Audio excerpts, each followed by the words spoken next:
Ito yung pinya namin. Tatanggalin ko na nga. May mga lupa-lupa pa. Ay, may ano siya, oh. Ayun nga, kinuha ko. Pero may mga ganito siya. Maliit lang kasi talaga ito nung binili namin. Ganyan lang talaga din siya. Ewan ko kung okay ito.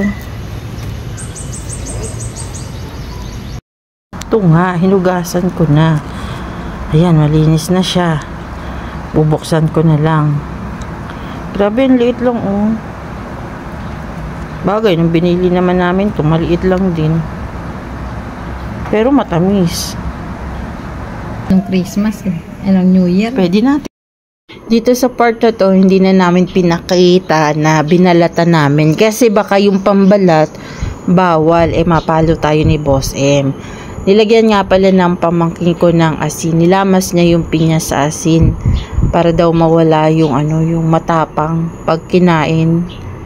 Ewan ko ba, basta nilinis niya muna ng asin tapos hinugasan niya para daw hindi ganun masakit sa dila kapag kinain.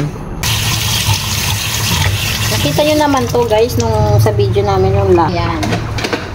Yan, naiwa na siya. Tapos lagyan natin ng asin. Ano ba? Baka madami yung asin mo. Sige, subukan natin. Ano nangangasin ko eh.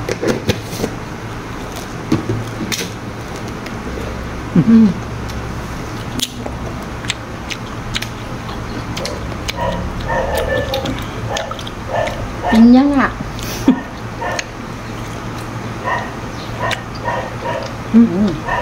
Halos na. Stop. Huwag ka pa isa na. Hapa ako ng isang tamis eh. Pwede naman kainin yung gitna yan guys.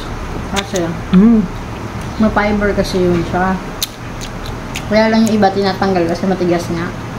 Maliit naman yan. Maliit tapos, naman to. Sarap. Hap na. Hap. Tara mo na yan kay gab-gab.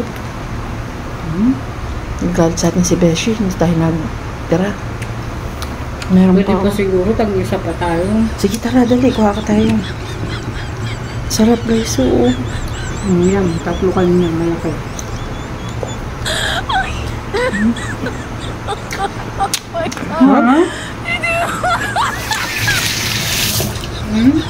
Thank you for watching.